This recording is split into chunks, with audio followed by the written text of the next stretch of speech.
با ترانه و صدای علی کریمی، آهنگساز محمد حبیبی.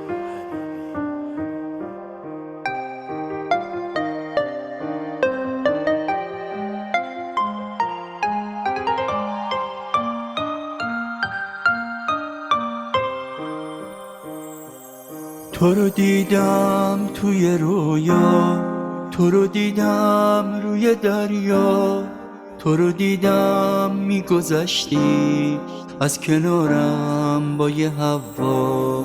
من نگاهم به تو بودش، تو نگاهت به اون بالا.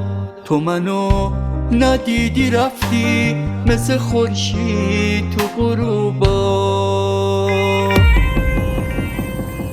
سختی تنهاییم این بود، تو نبودی تک و تنها.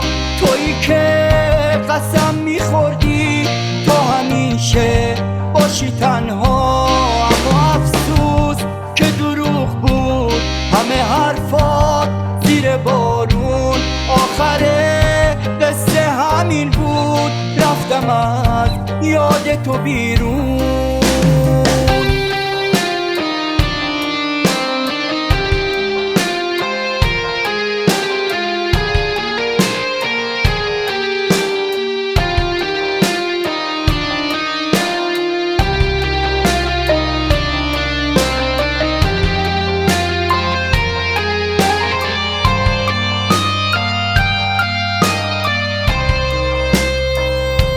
من ساده به خیالم حتی تو خواب باشی با ما.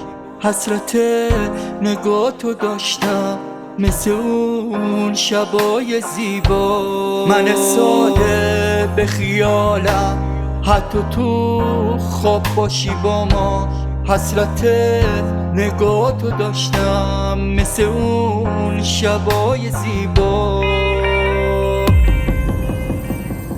سختی تنهاییم این بود، تو نبودی تک و تنها. تویی که قسم میخوردی تو همیشه باشی تنها. اما افسوس که دروغ بود همه حرفات زیر بارون. آخر قصه همین بود، رفتم از یاد تو بیرون.